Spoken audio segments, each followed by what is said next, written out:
Welcome. I'm Harmony Slater, your host of the Finding Harmony podcast. Over the past 20 years, I've taught thousands of yoga teachers and students to explore the intersection between ancient wisdom and modern everyday life, using mind-body practices to heal, awaken, and manifest their dreams from the inside out. This podcast is a sanctuary for those feeling overwhelmed by life's challenges. Are you ready to jump in and discover how these challenges aren't actually in the way, but are the way to finding harmony? Let's invite the magic back in. There's been a lot of criticism and talk and challenges coming out in social media and in different communities around the Ashtanga yoga practice, especially these days with many of the revelations that have come out against some prominent teachers in the community. And today, we are sitting down with Zoe Ward, who is a longtime Ashtanga yoga practitioner. She's a lovely writer and one of the clearest voices in challenging the assumptions and the blind spots buried deep in our traditional Ashtanga yoga world. Zoe spent many years immersed in Mysore, in the Shala life, studying with lineage teachers in Miami as well, assisting and really fully taking on the dogma, the rules, the traditions, the teachings of this lineage-based practice, really embodying this discipline that is revered as sacrosanct in our communities. And yet, at some point in her journey, she had to learn to hold space for her own truth, for her own discrimination, and with her own razor-sharp brand of honesty, slightly irreverent, and yes, a very wicked sense of humor, she showed up on social media as the Unruly ascetic and began naming what was often left unspoken. Things like the privilege one must have in order to take 2, 3, 6 months off and go to India and live in Mysore. The privilege to come back to a family home and not have to pay rent and get back on your feet. The power dynamics that were abusive and oftentimes continue to be abusive in different Ashtanga yoga communities around the world. Even in the power dynamics that a teacher can tell you who you are, what's good for you, what isn't good for you, and takes away your sense of autonomy. And the ways that devotion can often be manipulated and mutate into dogma, and we stop listening to our bodies, to our intuition. We start berating ourselves, shaming ourselves, and feeling more disconnected from the truth of who we are instead of integrated and connected. And so this is a conversation that I think really needs to be had. It's fun because Zoe is very fun, and we are talking about what it means to love a practice and to still have the courage to dismantle it from within to some respects, because the other option is to abandon the thing that you love completely. And there's a lot of good in the Ashtanga yoga system and in the Ashtanga yoga practice, but there's a lot of unlearning that needs to happen in order to find freedom. So what does it look like to unlearn rigidity and superstition and dogma and reclaim your own practice for yourself as a living, evolving path of consciousness, consent, and to really feel embodied in your integrity with yourself, with your body, with your mind, with your heart, with your spirit. So whether you are a lifelong Ashtanga yoga practitioner, student, teacher, whether you've quit the practice, whether you're a quiet quitter, or you are really struggling to get on your mat day in and day out, or even just any day at all. Maybe you're a curious skeptic or an angry, excommunicated practitioner, or anything in between any of these points of view. I hope that this conversation will help reflect and maybe shift how you understand discipline and tradition, and what true spiritual maturity can look and feel like for you.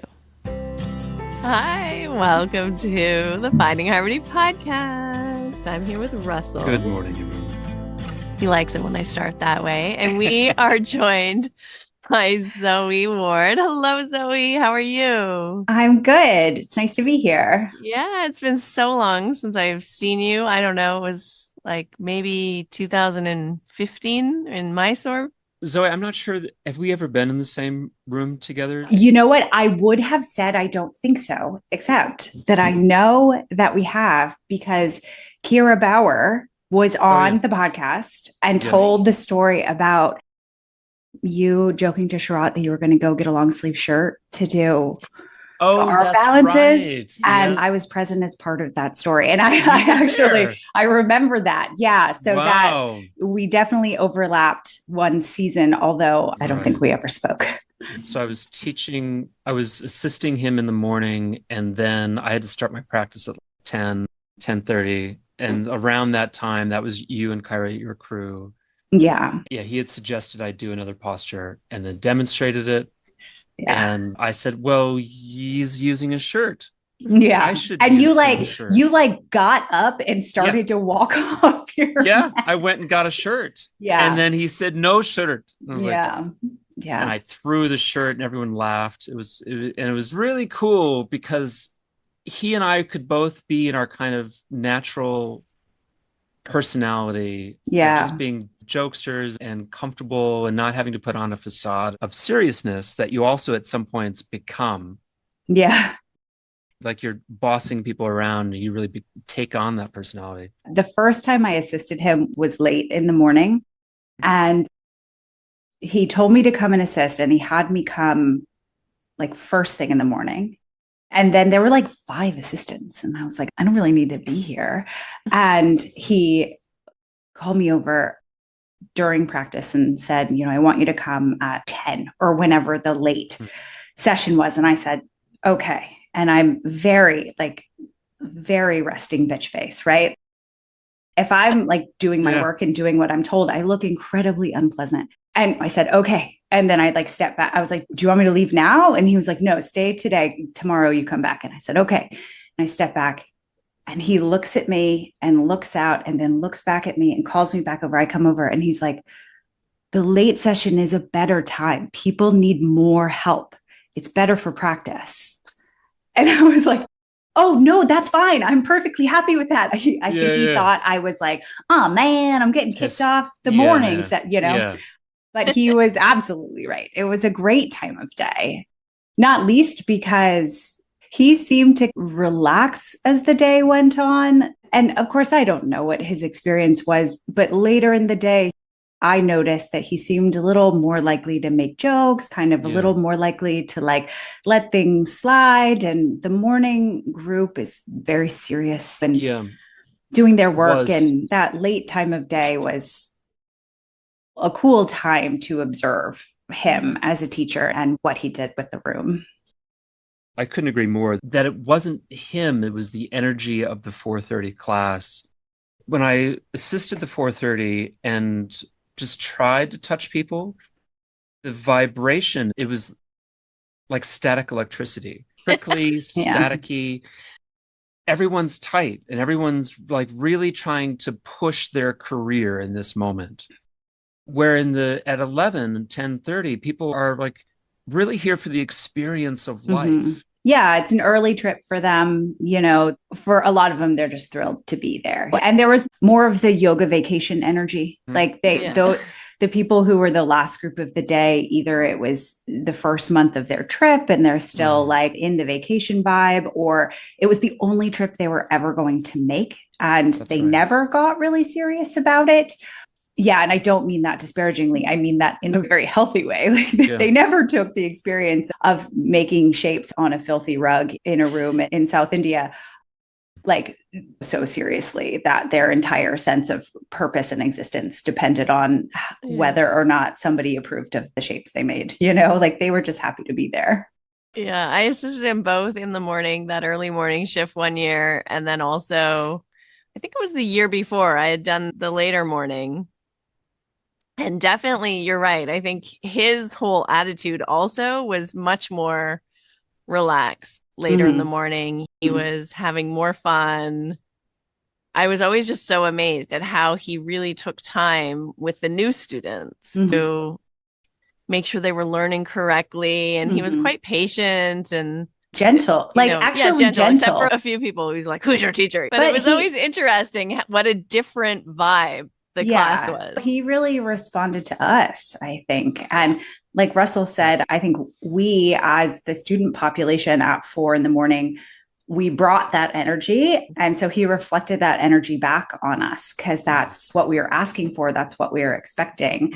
And that changed as the day progressed. And I think for better or for worse, I appreciate that he respected how seriously we all took it, and he didn't tell us to lighten up too much. But the flip side of the coin in the community now, in the teaching community, I think so often people are coming to Ashtanga yoga, they're coming to the series and their mat wanting to be punished, wanting discipline, wanting to be held to a standard that they can't meet because they think they deserve it or because they think that it will transform them in some necessary or admirable way. And, the teacher is meeting the student on that desire where, maybe as the teacher, we should be encouraging them to explore that desire rather than chasing it. Can I just unpack what we're seeing for a moment?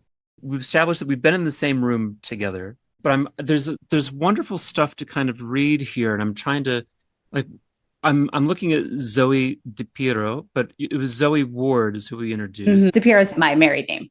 And I figured that, and je suis sick of this shit, is the sweater you're wearing. Covering arm sleeves. And there's a kind of palpable kind of energy in your body that has a kind of a need to move. And you have this lovely curly hair, and I'm trying to just figure out are you a member of the tribe? Is that the vibe I'm getting? Which tribe? My family's Irish. Irish. Okay. So have you got like an East Coast kind of origin story? Yeah, I'm from Charlottesville. You're from Charlottesville. You are looking at the dining room wall of the house I grew up in. So my family, my husband and my children live in the house that I grew up in. So yeah, I am downtown Charlottesville through and through. So I've pretty much always been on the East Coast, obviously, other than when I was practicing in Mysore and assisting and teaching internationally. Like I've always lived on the East Coast. I always thought that you spent quite a bit of time with Kino and Tim. No, that's correct. For basically the span of time when I was going to Mysore, I was assisting them in programs. It started with Purple Valley and the place in Thailand in maybe Koh Samui. I don't remember what it was called, but we went there a few times. Samahita? There it is. And then I ended up assisting them a few times in programs in Miami, and I subbed for some Miami Life Center teachers while they were in Mysore. So yeah, they were I always referred to them as my Western teachers or my yoga mom and dad for a long time. Yeah. What did your folks do down there in Charlottesville? My dad was an architect and my mom is an engineer. I'm not at all a disappointment to them. They're like, what did we do wrong? Yeah. They both got their degrees at UVA. They both went to UVA undergraduate, and my dad has a master's. My mom has a PhD. They got through UVA. Yeah. Okay. And are they still with us? They are. Yeah. And are they upstairs? No, no. My dad lives on family property outside of town where he built himself a house throughout most of my childhood. So he moved there when I was in high school, and he kept this house as a rental. My sister and I lived here in college, and then it stayed as a rental. And he very generously allowed the house to be a bit of a flop house for me and all my friends over the years. So in our 20s, I had so many friends who were like a friend who went through a really rough, unexpected divorce and needed somewhere to live, and a friend who had to move back to town to support his mom while her health was fading, but didn't really have room to stay at home, that sort of thing. And I have two half brothers as well who lived in the house for a long time. And that was a huge privilege that allowed my trips to Mysore, because I had somewhere that I could come home for a month, 2 months at a time. Wow. And I wouldn't have to live with my parents. I wouldn't really have to spend any money. I could just be here and show up. Were they older? My parents? No, your half brothers. They're younger. I have an older sister and two younger half brothers. And so your parents separated? My parents divorced when I was young, and my mom remarried. Yeah. Okay. How old were you when that happened? I think 4. I don't particularly remember it. You know, I always think of my parents as separate. Yeah. Okay. Sure. Yeah. When I meet someone who does Ashtanga yoga with arm sleeves, like, of course, we immediately think, oh, but I didn't have sleeves when I was going to Mysore. You got my sleeves are new. I also have a full like chest piece. And we don't need to see that. And you wish you could, though, because it's sick. It's sick. I started getting tattooed while I was going to Mysore, and a lot of my tattoos are post Mysore, because I was getting this one. I started getting, I think, in 2014, and the artist who did it offered me a part-time job and said, hey, when you're in town, if you want to just check people in and tell people how to take care of their tattoos and just hang out, basically. It was very comfortable to me because it was similar to yoga. He said, I'm basically not going to pay you, but I'll tattoo you for free. And I was like, hey, that sounds great. Wow. A bad exchange, actually? No, it really wasn't. And then I became very good friends with two of the artists in the shop. And one of my sleeves is by her, and my leg sleeve is by the guy. Yeah. So all of that came later, like a little bit intertwined, but a little bit later. You've got two professional parents who graduated UVA, and not to diminish Ashtanga yoga as a profession, but it's not quite a professional degree in the same way. And at a certain point, you went a different direction than perhaps maybe you even intimated that maybe your parents were a little disappointed that you didn't go in that direction. So how did that happen? So I went to UVA, followed in my family's footsteps, and went to UVA. And I had the experience that, from talking to people, I think it's pretty common, particularly for girl children in the 80s. I had the experience of being conditioned to schooling at the time. So I never struggled with school. And I played sports and I was in clubs, and I kind of checked all the boxes of a good kid, and therefore never got any advice on how to do anything at all. The assumption was that I could figure it out. Wow. And as it turns out, I figured out some very different things than they expected. So I started at UVA and took a class my first semester with a professor of Indian history who is the coolest person to this day. He's like the coolest person I've ever met. He's Indiana Jones in real life. And he would tell these incredible stories. And somebody would say, oh, hey, Rich. He let us call him Rich because he was so cool. Say, hey, Rich, I can't find, the place you mentioned on the map. And he was like, oh, it's like half a day's motorcycle ride southwest of Delhi. Like, just the coolest person in the world, right? And I became like the girl in the front row with "I love you" written on my eyelids, Exactly. Just and like Indiana Jones. Took every class he taught.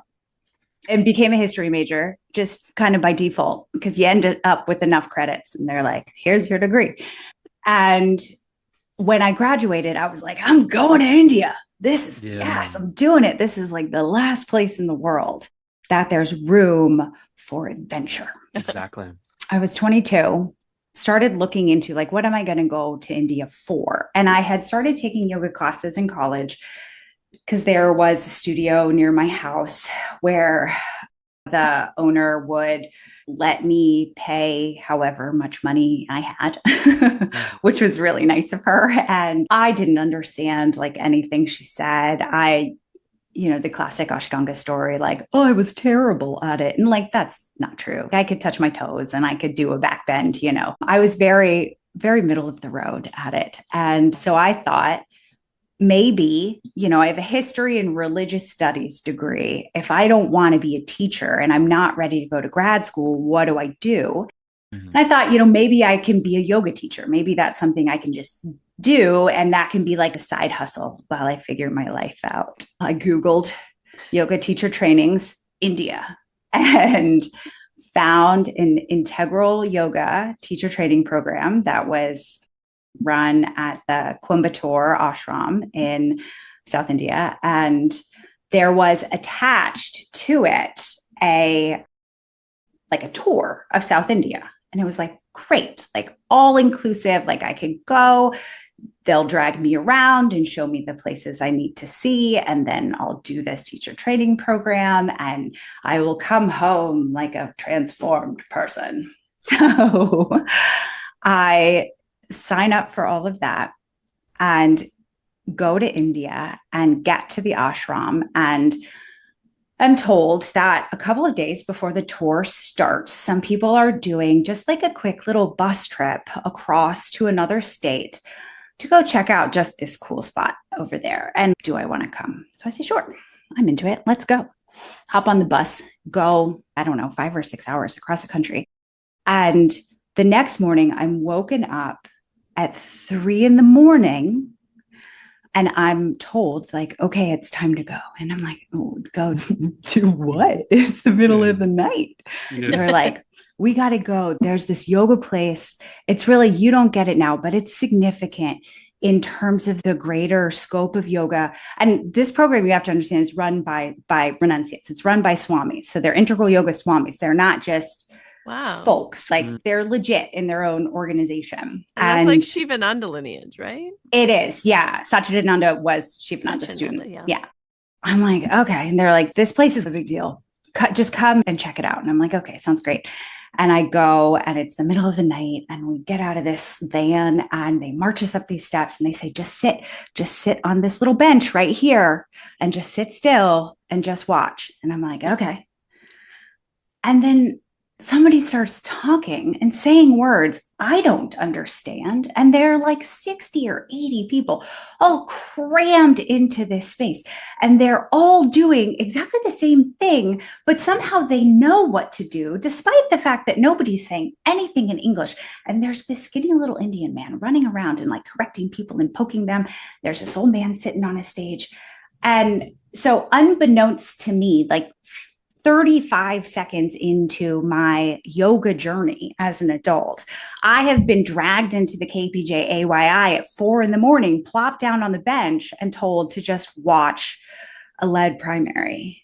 Whoa. That's crazy. It's crazy. Can you imagine? They never would have let someone, and I'm assuming it's just because they were asked by senior members of another organization if they could, that there's that kind of professional courtesy that we are allowed to be there. So yeah, I definitely remember thinking that were they just doing the same thing over and over again? Probably the Jani Shashasanas at that point. Yeah. And then at one point, there was a guy in the foyer right in front of me, and he was just like went into child's pose and stayed in child's pose.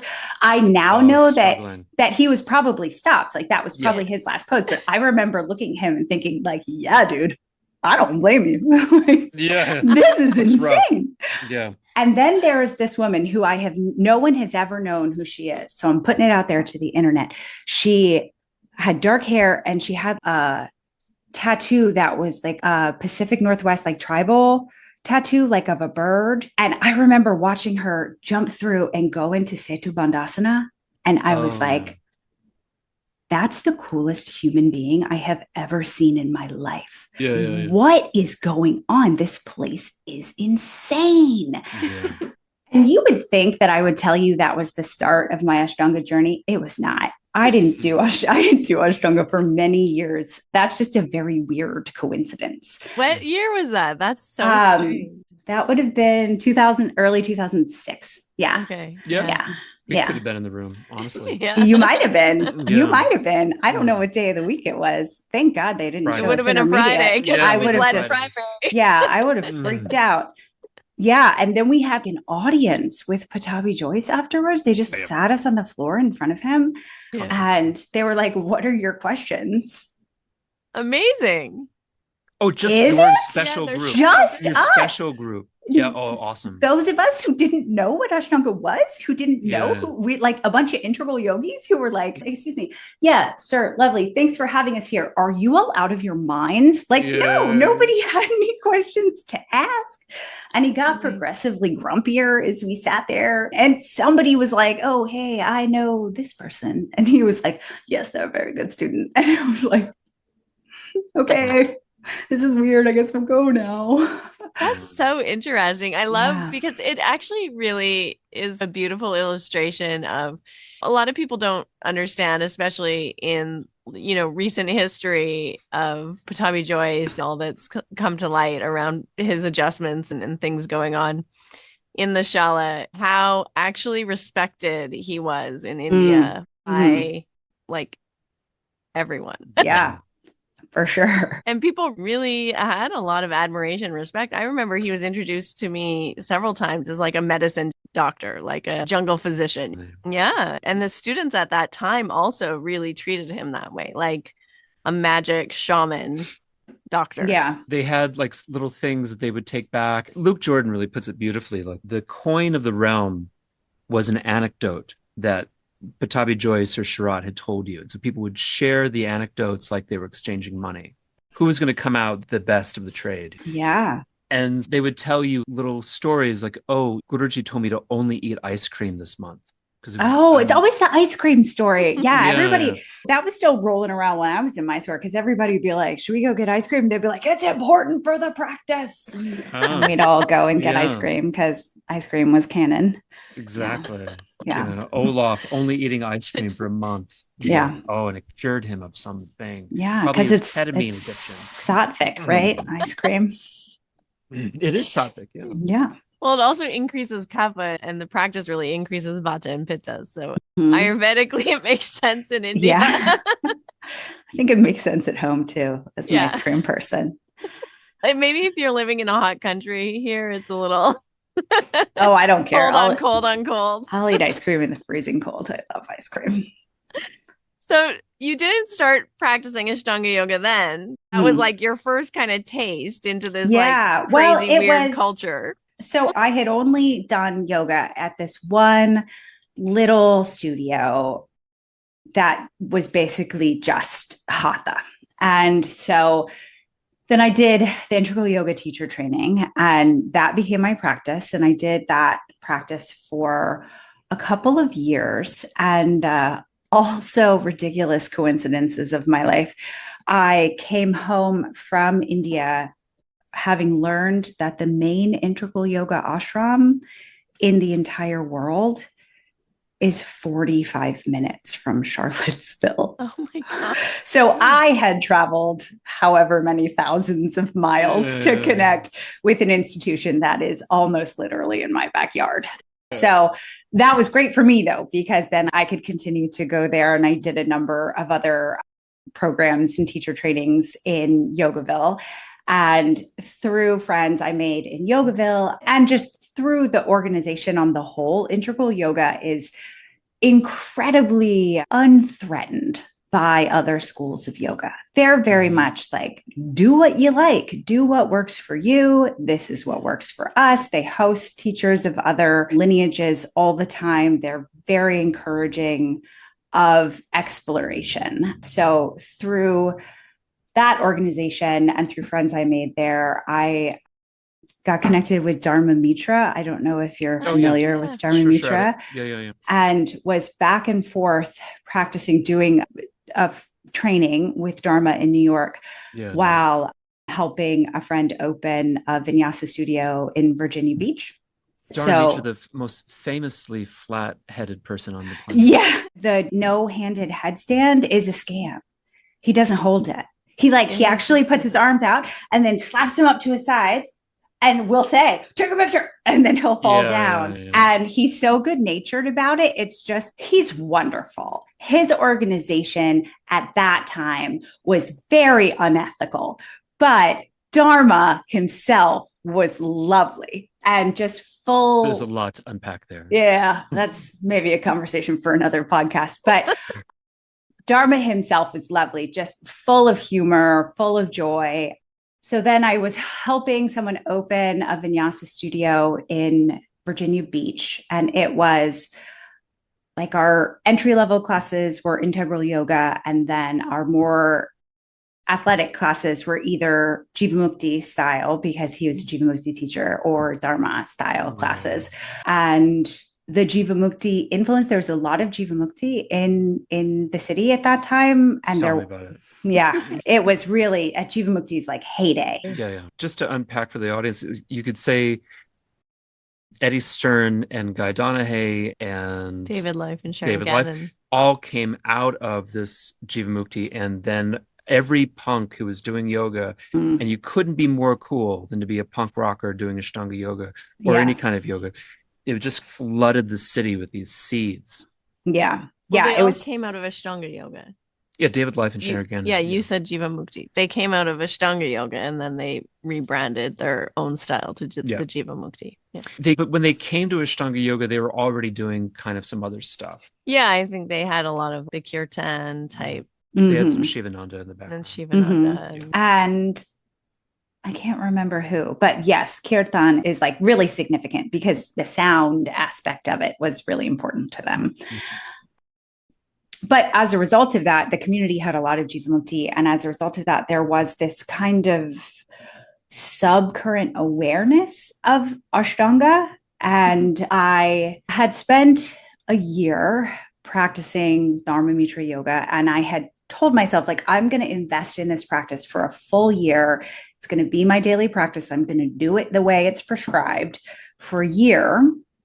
And then I'm going to see how I feel. And at the end of that year, I was like, this is not for me. I mean, it's great, but this is some foreshadowing for me. I was like, I cannot separate the issues in the leadership and the community from the practice. Yep. And I can't balance. I mean, I was 24, I think. So I was also very young trying to navigate these things. So I was like, all right, moving on. Let's try Ashtanga. And oh man, 15 years later. Oh dear. And so I had just decided I'm going to take this practice on for a year and see what happens. And I signed up for a Kino McGregor workshop 2 months into the year. Yeah. And I never looked back. I mean, I think it's very common for people to have that experience with Kino. The workshop was at a lovely shala in Richmond, which is a little closer to Charlottesville from Virginia Beach, but it was kind of splitting the difference. And it was transformative because Kino talked about how the structure and the linear nature of the series quieted the mind stuff around the practice. And that was something that I didn't even realize I had been struggling with. As somebody who was young, who was relatively gifted bodied, doing Dharma's practice, which is very devotion based. It was very what's the craziest shape you can make and then offer up to God. And integral yoga, where I was disproportionately young and able bodied to the rest of the population, where they were I don't really know what to do with you. You can already do a headstand. That's all I've got. Ashtanga was I couldn't do it at all. Yeah. And I was also told, and you also don't have to decide anything for yourself. You just do these things in this order. And then I promise you'll be able to do it. And after about a year, yeah, if I just do those things in that order, then yeah, now I can do it. And whew, that was great. I loved that. That was awesome. It just was like, suddenly my life has purpose. The purpose is putting my leg behind my head. That's interesting, right? So, like, you've got in your back pocket, you've got your mom's engineering degree that kind of creates for you a kind of worldview. And then you come to Ashtanga yoga, which is engineered to unfold in and then set up and support postures 10 postures from now. Wow. I love that. Yes and no.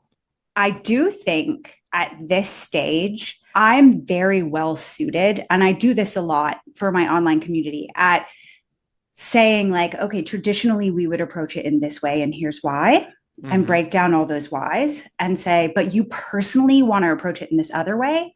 And here are all the reasons why your desire to approach it differently is also valid. Now that you have all the information, you are an adult and you have to choose for yourself, or you have to choose to take this conversation into the room with your daily teacher and talk to them about, like, do a live cost benefit analysis of these choices and then make a choice and stick with it for long enough to determine if it was a good choice or a bad choice. And that, I think, is the engineering. That, I think, is the architecture. I can systematize it in my head in that way. It's very funny to me. My mom and I are not close. My mom is really severely mentally ill.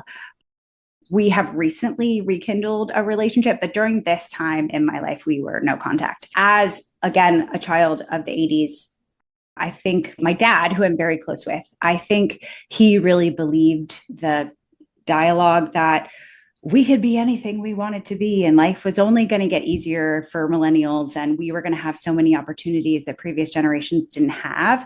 And so he really encouraged me along this path because I think he thought that there would be a different economic landscape than this post-capitalist hellscape that we live in now. Yeah. But that also being said, like that boils down to just an obscene amount of privilege. Both of my parents have degrees. They supported themselves. My dad retired young, and my family owns property, and like he doesn't have to worry about money. I don't have to worry about supporting my dad beyond functionally. My dad is blind. So he obviously does not work as an architect anymore. And that's a big part of my day-to-day life, or I guess my week-to-week life, is supporting him living at home on our family farm. And a lot of my ability to pursue this and to have my dad's support in doing it. And my mom's like a very small amount. She gave me money for grad school. And I said, I'm spending this money for grad school on going to Mysore. And she didn't love that, but she couldn't stop me. And, so much of it is because I had these privileges that aligned in the right way for me to be able to make it happen. Because I had been practicing Ashtanga for about a year when I said to my partner in the studio that I thought, maybe I should go to Mysore and do this right. And then I could bring it back to the community, and not anticipating that he was incredibly threatened by my kind of surprise dedication to the practice, and also very threatened by how quickly I progressed in the practice once I kind of got online with it. So I left the business. I left the studio and went to Mysore for the first time when I had been practicing for about a year and a half. So was he a business partner or also a life partner? Yeah, it was a romantic relationship. I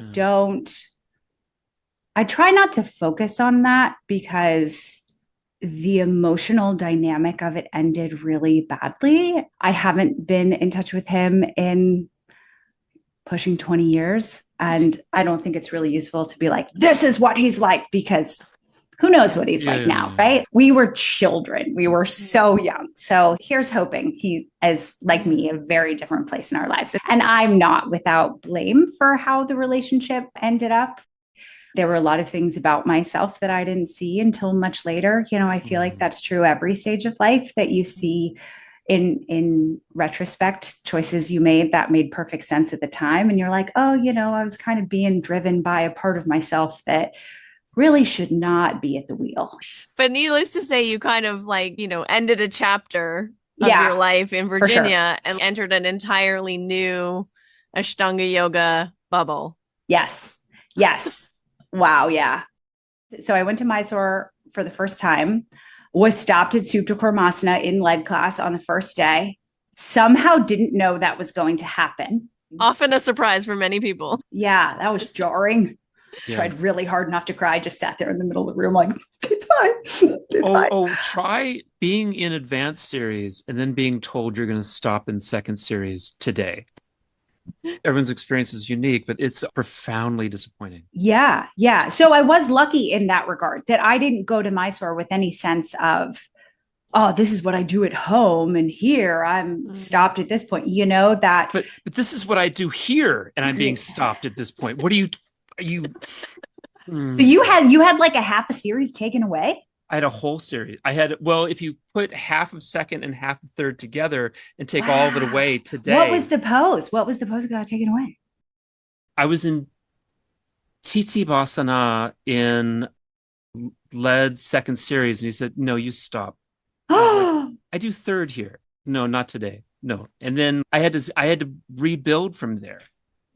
And I had never heard of anyone experiencing this. I had to rebuild from Basana back into advanced. Over the course of, I think, 3 weeks, I got it all back.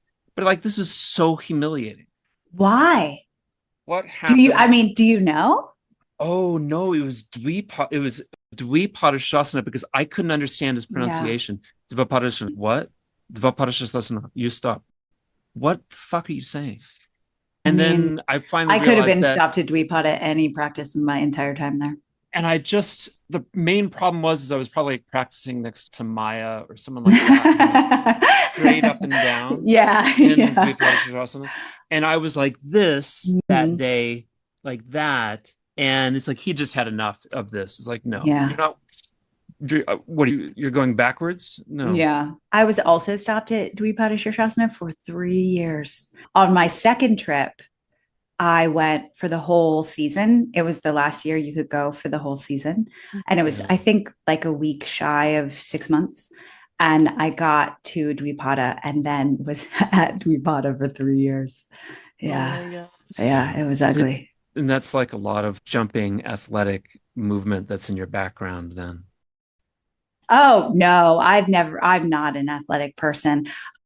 I don't know why. But I could do Kapotasana the first time I tried. So not like an amazing Kapotasana, but I could scramble my way into it. So it's just sometimes that's the way. I mean, I ran a bit as a kid, like I played sports and stuff.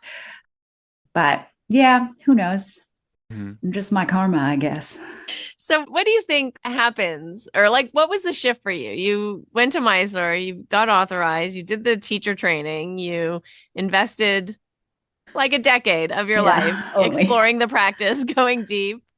And then you moved back to Charlottesville. What happens? What happened? It actually didn't happen in Charlottesville. It happened in Mysore. Ooh. Yeah, during the summer course. In 2016. Yes.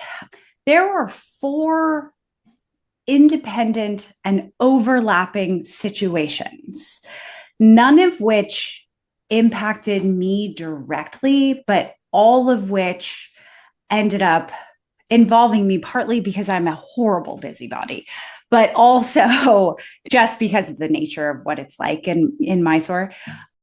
And the situations were, one, a teacher I had overlapped with a great deal, I knew was very, very hard on students. I had many students come to me and tell me that they had quit the practice or they had left the Mysore room with this person because they were just so hard on them, like leaving the room in tears. It was just awful. So that was happening. And then there was a situation of a teacher who considered themselves senior to an employee in their business, in their shala. the employee was basically saying, hey, when are we going to be peers? Like, when do I get to be your peer? We have the same level of authorization. Like, I run the program full time. Like, I do all this work. Are you ever going to acknowledge me as a peer? And their answer was basically, no, never. You will never be my peer. And then there was a situation of a lot of talking behind the back of somebody who'd done something wrong. And we all knew that they had done something wrong. Like, it was a messed up thing to do. And everybody was like, it was salacious. And we're in Mysore, it's yoga summer camp. Everybody's really excited about this salacious thing that happened. And all of this behind the back talk was going on. And nobody was telling the person that the talk was about. They had their pitchforks and their torches, and they were ready to go to Sharat without ever involving the person in the conversation. That sounds right. That sounds juicy. Yeah. And then there also was an issue live in Mysore where decisions were being made by a very small community on behalf of the group, like social decisions for the group, and people were being left out because they weren't like communicated across the group. And it was very hurtful for some people who had their own personal stuff going on that they ended up getting left out. And in all of these situations, I was like, hey, does this need to be happening? Is this what we're here for? Is this what we're trying to do? Yeah. And all 4 times, the response was pretty much, shut up, Zoe. Zoe, just shut up. Like, it wasn't a problem until you showed up and started saying it was a problem. And as a girl child who did really well with schooling in the 80s, my neurodivergence went undiagnosed for a very long time. Mm-hmm. And I now know that I have a neurodivergent, dysfunctional sense of justice that drives me in my choice making. It can make me a little impulsive in how I respond. So I basically just lost my mind and flipped the table and was just like, this is insane. You're a bunch of assholes.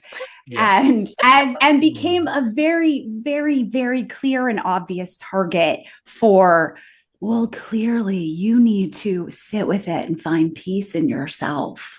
Like, all right, you're not wrong, but that doesn't make what you did okay. And it very much saddens me that this is part of the story, but it is part of the story that I talked to Sharat about it. And he said that I needed to defer to their judgment because they were senior to me. Mm-hmm.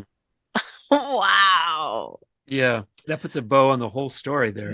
So I went home. Oh, it's so choice. I thought about these people, like the primary drivers in these different situations, and like what I knew of them personally, what I knew of them as like dynamic, complex people who made a bad choice in an isolated situation. You know, you can't generalize about any of these people to say they are like, you know, all bad or they across the board make bad choices, because it's not true. Right. Literally all of them I'm on great terms with now. And I had to look at the reality of the fact that when you are given a lot of authority and you are trusted because of your authority and not because of your behavior, then you will start to think that your behavior is infallible. That's how we create an autocratic society. Exactly. Yeah. And that compounded on the fact that the authority is based on financial and genetic privilege. Yeah. Then as somebody who had the financial privilege, as somebody who had enough of the genetic privilege to get into third, as somebody who had the authority, I wasn't sure that I wouldn't do the same things and cause the same kind of harm without realizing it. Because I genuinely think all of these people, they are lovely people.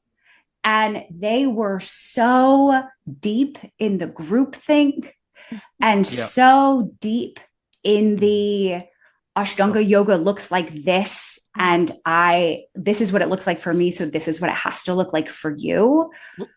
What we learn here is self-righteousness. Like, if there's one thing you learn from going to Mysore, is self-righteousness. Yeah, I was like, oh my God, like these people are so smart and they're so gifted, and in so many ways they're incredibly kind, and they're all doing like their own very personalized version of abuse. And I wasn't willing to risk being a part of that. So I went home. I had a couple more months on my lease at my shala, and I ran out the year and I didn't renew my lease. And I didn't have many students, so they weren't many people displaced by it. Let's be honest, I was never a popular teacher. I didn't properly maintain the solemnity of the Mysore room, is the feedback I got a lot. Oh my gosh. So yeah, What does that look like, I wonder? Oh, I can tell you exactly what it looks like. Well, what it looks like is saying, so this is the traditional approach, and this is why the traditional approach is valuable. And this is the approach that you seem like you want to take right now. And I can totally see why that would be valuable, but they actually conflict with one another at this point. So you, as an autonomous adult, have to decide for yourself which approach feels appropriate. That is not maintaining the silence. Really? That is disrupting the flow. Yeah. Yeah. That's interesting.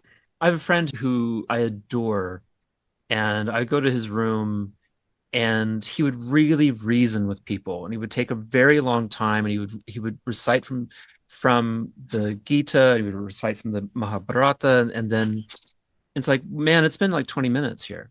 Yeah. And it's like, oof.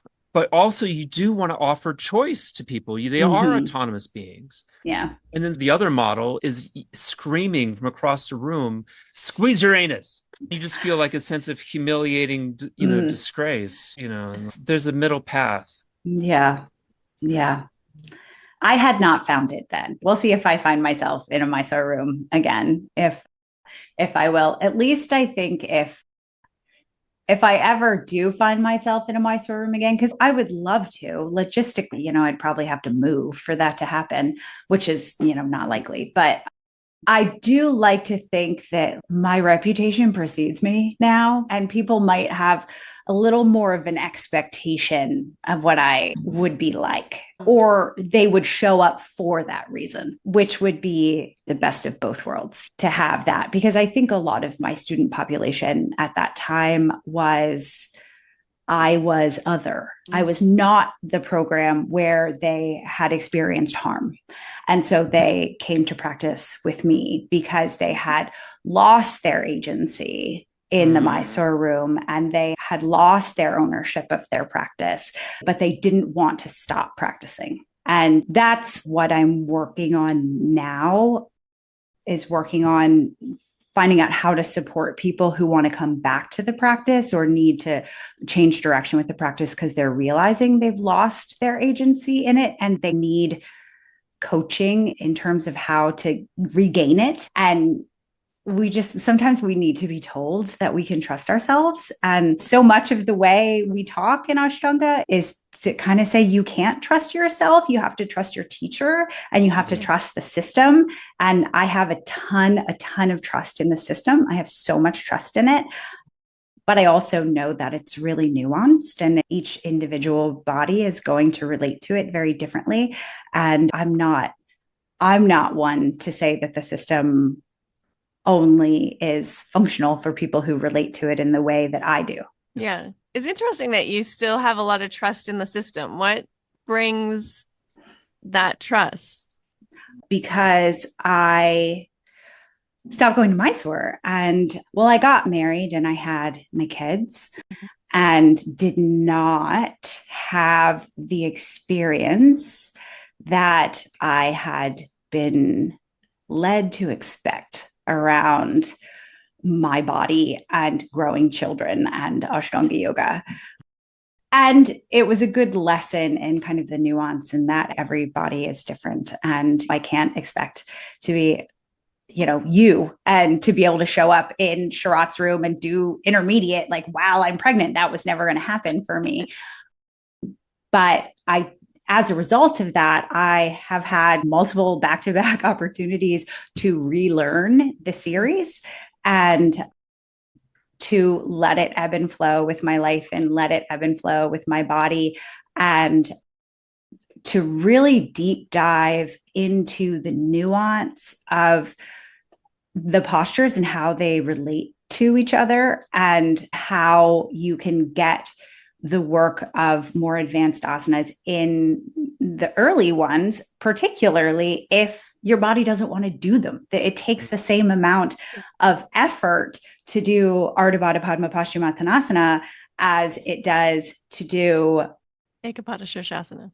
Sure. One, my body minds, and the other one, it does not. But yes, to do some later hip opening posture that I think is often lost in the leadership of the community, that for a body that doesn't want to do it, that very hard work comes earlier. Yeah. And revisiting that again and again, and rebuilding and rehabbing a couple of injuries I got along the way just kept reinforcing that there actually is such incredible intelligence to the system if you look at it as a source of information rather than looking at it as something to get through, as something to just get behind you. Well, I think that's like I picked leg behind the head for a very specific reason, because I think you can actually receive the same benefit from half bound lotus posture as you do from one leg behind your head. They're the exact same posture. They're just different extremes of the same range of motion. Hip, really great news for me, because I'm never putting my leg behind my head again. I'm never going to do it. Yeah, you don't have to. That's the whole point, is you actually don't have to, because it's not giving you anything that you can't get from doing a simple primary series posture. Yeah. And most postures in primary series are not simple. Just to clarify that. I know. It's crazy. What's the deal with Marichasana D? Like, I don't know. That's crazy. Once you get a little distance from it and come back in, it's like, how is this something that we just are casually like, oh yeah, any loser can do that? Like, no. Yeah, I might not ever do Marichasana D again. It's really I'm hard. Kind of okay with letting it go. Yeah, totally. Yeah. Depending on the proportions of your body, that posture can be extremely simple or extremely difficult. Yes. And to what end? What good does it do? I mean, it's interesting. I do it. It's part of my practice now because I find it very interesting. I like to do it and relate it to other postures where I'm like, oh, this is the same range of motion, or I'm getting that same sensation and connectivity here that I do later. And it's just, wow, that's so interesting. And I love it. And every day I get on my mat because I'm like, you don't know what it's going to show you today. And some days it doesn't show me anything. Some days it showed me, hey, yesterday you ran 5 miles and then you had Indian food for dinner, and this is what inflammation feels like, like that's what it shows you. But a lot of the time I get on my mat and I don't know what it's going to show me. And it shows me something really interesting. And that sparks that curiosity, that engineering mind where I'm like, oh, how does this connect to that? And then you pile on and it goes on to the next thing. And that's fascinating. And it's super motivating and very reassuring because I spent so much of my life on this. I'm really glad that I don't yet think that was a bad choice. But again, in the Mysore room, that sort of communication, especially when you come to it with the impulsive energy that I bring to communicating, it's not the approach that was celebrated during the time that I was teaching. So we're still working out the kinks in that. What does this look like now for you? Like what is your platform for teaching? and for sharing what your knowledge is. What does it look like? That's a great question. I don't know. I am actually just starting to feel that out because both of my kids will be in elementary school next year, which really opens up your day. And I had decided over the summer that I wanted to start laying the groundwork for something to do with the practice that I could focus more energy on when both my boys are in school. So right now I am working on and soon going to actively promote a lecture series on agency and practice and how you can regain some independence in terms of your relationship with a practice, whether that means practicing independently at home or getting to the point with your confidence with your relationship to the practice that you can dialogue functionally and respectfully with a teacher about it. Because I think that's something that's really lacking in the community right now.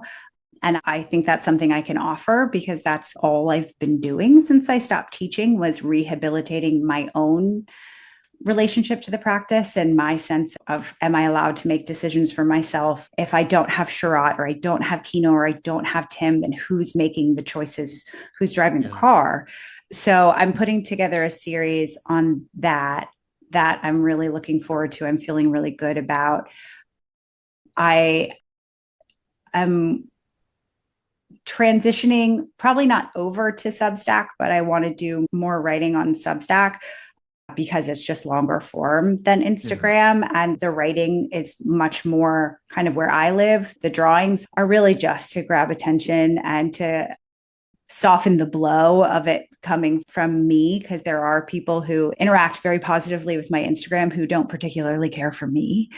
And well, you became quite well known for doing these drawings, speaking out about the privilege and about the imbalance in the practice and in the expectations and all of these things. Did that come from this experience, like all these experiences you had in Mysore, that you sort of were looking for a vehicle to bring this conversation to the surface? I would hesitate to say in Mysore because it was more just my life in the community on the whole. Right. Because a lot of stuff, happens when you're subbing for people or when you're in another program or whatever, and you have to confront how your perspective conflicts with somebody else's perspective when you both technically, you're both authorized, you both are lineage holders, but you're disagreeing.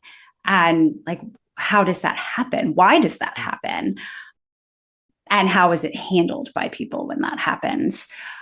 So I think a lot of it started just because I missed talking about the practice. My first son had just been born and I hadn't told anybody I was pregnant or hadn't told anybody I had a kid.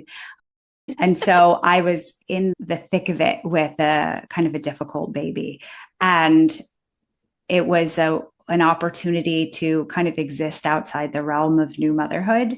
And then there's the inevitable dopamine reinforcement of the screen, in the hearts and feeling liked. But now feeling heard. Yeah. And now that's what really motivates me. I have what feels to me like a really close-knit community. There are a lot of people who interact with me a lot and watch stories and give me feedback. And so it has become a very personalized space for me. And at first it was feeling like I'm not alone. That felt amazing to get the encouragement and get the feedback of like, say these things. People need to say them. But now that I feel very mature and content in my relationship to my practice, I get messages every day from people saying, thank you for doing what you're doing. I felt so alone and I feel less alone now that I've seen your account and people need to be saying these things. And that for me is what keeps me going now, because I don't feel alone anymore. And I want to help other people not feel alone in the practice, because I think that's why we come to it in the first place. We come to it so that we don't feel alone because we want to be part of something. And there's this gatekeeping of, okay, you're a part of it, but how much of a part of it? Do you go to Mysore? Are you that big of a part of it? Are you authorized yet? Have you finished intermediate yet? Have you assisted Sharat? Have you done a teacher's course? There's this hierarchy of how much a part of it we are. And we got the pranayama from Guruji. So we're yes, totally. And it's so painful. It's so painful. It's so painful. It is quite painful to endure the relentless sorting that happens in every interaction with every individual in Mysore. When was your first trip? Oh, you sweet summer child. Yes, totally. You came here 1 year after me. You have no idea what it's like. Yes, exactly. And it's funny because it happens in reverse now. Like I never went to the SYC. And like I get messages from people who are like, you've never been here. You don't know. And like when I didn't have my former authorization in my bio, I would get messages from people being like, you're just sour grapes. You're just mad. You're not involved. I'm like, excuse me. You don't know this about me, but I'm kind of a big deal. You know, like I don't have my certification in my bio either. I don't even know if people people don't even really know the difference between authorized, certified. Like it's such a small percentage of people that actually understand what that means, what that takes, how much it's 200 people. Yeah. So it's like, in a way, it's stupid. Like, it's painful to be in that structure, like to be participating in it. It's painful to also be on the outside of it and not participating in it. It's like, oh my God. I stepped away from Instagram for a while because the bullying got really bad. And so I stepped away. And when I came back, I was like, you know what? I'm going to do it differently. I'm going to go through the list of people who follow me, and any of my friends, I'm going to follow them back because I had deliberately, my For You page was not yoga. And I had done that on purpose. Mm-hmm. And so I made just like a personal account and I was like, okay, this one's going to be yoga. I'm going to follow all my friends. And so if I don't follow any of my friends, please send me a message and I will follow you. But I realized in seeing all of the workshop ads and the retreat ads, nobody is teaching beginners anymore. And I mean, I'm sure people are, and I'm sure they say like beginners welcome, but then the afternoon workshops are all on like really nuanced stuff or stuff that is very heavy. And I teach a lot of beginners. I get a lot of people coming to yoga for the first time because I'm not intimidating. I don't post like all these because you put asanas. A lot of effort into cultivating that community, and that's not the norm. There I'm still like is the anti-Christ Ashtanga yoga teacher these days. You're an honorary Unruly ascetic. There's a dearth of experienced teachers who are interested in catering their message to people who are either new to the practice or whose relationship to the practice is so dysfunctional because of how it's been presented to them that they need to just rebuild from the ground up. And that's a void I want to fill. And you are feeling it already. I would really love to get paid to do it, though. Yeah, come into my Lightworker Mastermind. We'll work on that. We'll get you the business of your dreams. Perfect. So we'll see. We'll see what happens. I am incredibly privileged to have married a man who is very responsible. He's in healthcare and tech, and I can't conceive of ever being employable to the level that he is employable. So that's great. You know, I'm not in any hurry to change what I'm doing, but I am trying to expand my willingness to engage with technology to start establishing a little bit more depth and a little bit more reach and see what can come of that, especially now that my kids aren't toddlers, now that they're little boys and life is opening up a little bit. I love your platform, and I think your message is so important, and speaking it and bringing it to light is really, I think it's the only way Ashtanga yoga is going to survive, to be honest. Yeah, absolutely. And I think I have done a deep dive and listened to a ton of your podcasts in the last couple of weeks. And I've never really been a podcast person. And I'm like, oh, this is what everyone's talking about. This is great. there really needs to be more of this sort of discussion where people are just talking about their experience and normalizing their experience of the practice and normalizing their experience of abuse, not normalizing the abuse. Yeah. But normalizing the acknowledgement of the fact that it happened. Like we've normalized the abuse. We've normalized for the wrong. decades. We normalized the abuse in our exchanges with each other. Yeah. And it's like, oh, he was terrible to me. It was like, yeah. But normalizing the experience of abuse. Yeah. And we need to be more proactive about having these discussions in private, but also publicly, so that when I recently had a conversation with a very dear friend and a teacher because I got a message from somebody who practiced with him. And the message was like, oh, hey, I had this bad experience. And this teacher is my friend and someone I trust. And it's not my job to reassure that student that they didn't mean harm. It's my job to go to my friend and say, hey, like this happened. This is their experience of it. We need to talk about it because there's no other way. Like maybe there will be some governing body someday that can come down from on high and keep us on track. I don't think that's going to happen. But we have to hold each other accountable. I think that's more powerful than anything. Absolutely. And it has to start with a willingness to say, hey, something's going off the rails here, but also a willingness to hear that your actions caused harm and to not focus on the why of your actions or how you think your actions should have been interpreted, but to just accept like your actions caused harm. Like I got a message from a good friend about a post saying, hey, like you posted this and this hurt my feelings. I had to sit with it and I had to say, I'm sorry. It was not my intention to hurt your feelings. I'm sorry. Yeah. And avoid the desire to say, oh, it wasn't about you. Why do you have to make everything about you? I'm allowed to have my own opinions. You don't even follow me, because it's like, don't tone police me. Yeah. I needed to be willing to say, I'm sorry to have hurt you.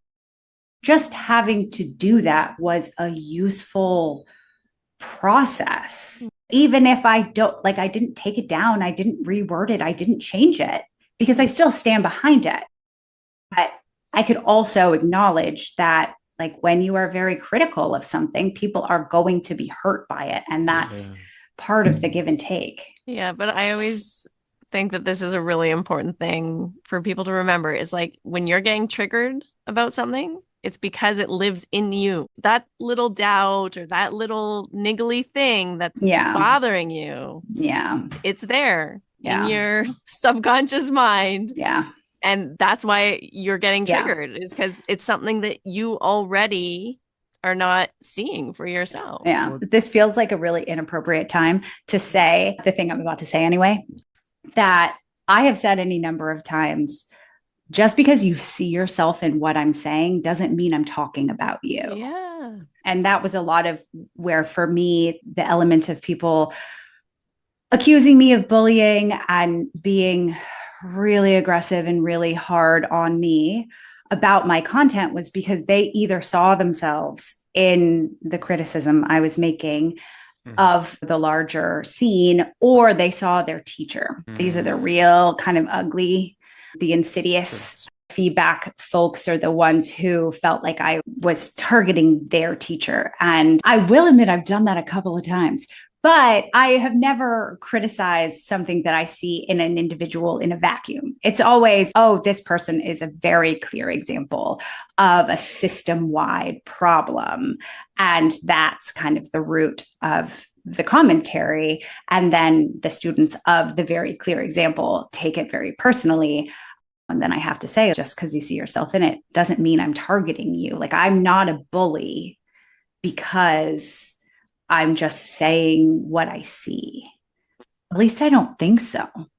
No, I think that's a perfect way of saying it. If you're identifying with it or you think it's about you, yeah, that's your stuff that you need to work on. That means, oh, what is it about me that I'm not liking, that I'm identifying with, that I feel like is getting called out here? Or I've had people try to do the reverse to me and say like, well, you're like this. And I'm like, yeah, I know. Yeah. You're right. I am. That's exactly what I'm like. And that's not something I'm going to change about myself. It's totally fine for you to not like me. I don't have a problem with that.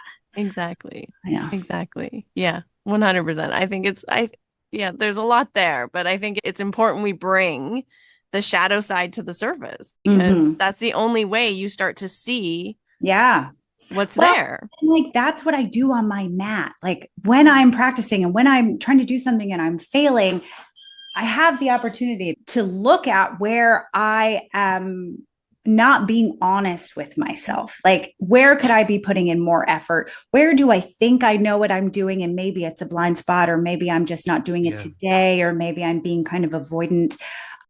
And then you do that enough times on your mat, and then you can start to you do it in your body, and then you do it in your mind, right? Then you do it in your heart, and you recognize, oh, you know what? I'm letting my habitual emotional patterns drive me, and they're not serving me. They're forcing me to exist in this state of cognitive dissonance that is miserable, spending all my time defending myself to myself when I could just change my behavior and just be truly vulnerable and truly authentic and accept that will result in some people not liking you and it will result in some people not agreeing with you. But if you know that you were true to yourself every step of the way, then honestly, maybe we should mind, but I don't mind. If I show who I really truly am and people don't like me, then I cannot actually control my mind and my personality to be able to override that. I'm not an actual ascetic. It's too unruly. I'm still just down here on the ground being a householder. And I'm sure there was plenty of people that didn't like Ramana Maharshi. Come on. They're like, who's that guy in the doily, like up there meditating in the cave? Certainly my grandparents wouldn't have approved of his behavior. It's fascinating though, because we really do have to kind of tie this up. But it's when I think about how the practice is a mirror to us, because like I went to the practice and discovered that I was good at something, and then that thing that I was good at, floating, prevented success in so many other areas of the practice. And in life, you identify with yourself as Swedish Jewish male, and so much of that identification prevents me from seeing God in all things in me. And so that, again, we keep getting stuck up on our limiting beliefs. It's true. It's hard to know when are we limiting potential growth by being satisfied with where we are and being too accepting of where we are, which is I'm in a very much, I'm just going to accept where I am phase of my life. Like at some point that will probably become limiting for me. And maybe I'm already realizing that in terms of my desire to expand what I'm offering and to shift gears a little bit on what I'm putting effort into my life, and realizing that a lack of stimuli, like the yogi in the cave who says they've overcome anger because they've not spoken to anyone in 30 years. Like it's pretty easy to be relaxed. And that's where I was, a lack of stimuli. Like I have my family and I have my family responsibilities and no other stress. And it was great. I was very happy, but I also wasn't giving back any of the benefits that I've gotten from these years of practice. And as I engaged more with my community and got back into the Instagram space, I remembered that service and giving back to that community and being a resource for people in that way is important to me. And, it's not necessarily work I want to do every single day because it's work, but it also gives, a sense of purpose, and it makes me look at myself and look at my choices and ask, oh, are you actually doing the work you think you're doing? Or do you simply feel successful because you're not being challenged? Yes, that is such a good question. Beautiful. Tell everyone where they can find you on Instagram and keep in touch with you and see what you get up to next. Yeah, my Instagram handle is Unruly Aesthetic, UNRULYASCETIC. The aesthetic gets lost. If you end up accidentally on Unruly Aesthetic, that's my personal page. You're welcome there, but there's no yoga content there. And I just started a Substack. There's literally nothing on it, but you can probably find it through my Instagram soon. I think if you have a handle for Substack, it would be the same. Mm-hmm. So yeah, it's all baby growth stages, but hopefully it will expand. Yeah. And we'll throw all the links in our show notes too, so everyone can. Right. I've really enjoyed getting to meet you, and thank you for being with us today. Yeah, thank you so much for having me. You guys are so lovely. And I love the dynamic between you. I love the kind of juxtaposition of personality. You guys are great together. Before we wrap up, I just want to invite you to reach out if you are craving a deeper alignment with your work. If you want more consistency and taking steps forward in your business, or a community where you don't have to shrink or hustle or perform, where you can truly be seen and supported and held, I really want to invite you into this beautiful opportunity. It is my year-long coaching program and community called the Lightworker Mastermind. This is a beautiful online space where we meet 3 times each month. It's the place where your inner and outer worlds come together. We work on energetic healing. There's monthly spinal energetic sessions online. You receive somatic regulation, facilitation, as well as soulful strategy for your business. We come together as a community and support each other in creating businesses that not only help to increase our own abundance and meet our own needs, but actually transform the world, creating businesses that don't drain you or where you don't have to be on 100% of the time, 7 days a week, but a business that uplifts you and regulates your nervous system, that reflects who you truly are. And this is what we do inside the Lightworker Mastermind. It's an entire year of rewiring your relationship with money, with visibility, with leadership, and upleveling your self-worth. So it's a powerful container. If you would like to hear more about it, or you're feeling called to connect with me personally, this is the best way to do it. And I just encourage you to reach out for a clarity session. You can follow the link in the show notes, because building a business can be a part of your spiritual practice. And it is the number one path to personal development and spiritual growth. If you want more in your life than just bending your body and making shapes, if you want to create a life from a place of inherent self-worth and not self-sacrifice, and from a place of resonance instead of exhaustion, then this is going to be the space for you. Imagine having a coach to walk with you, me, walk with you step by step, and just support you in writing the next chapter with you. Thank you for being here. Thank you for listening.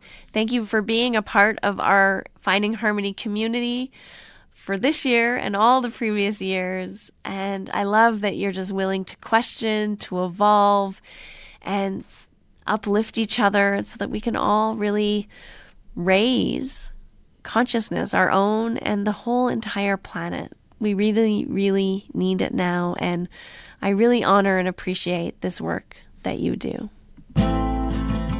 That's it. We've concluded another episode of the Finding Harmony podcast. I just want to thank you so much for doing the work that changes the world, starting with yourself.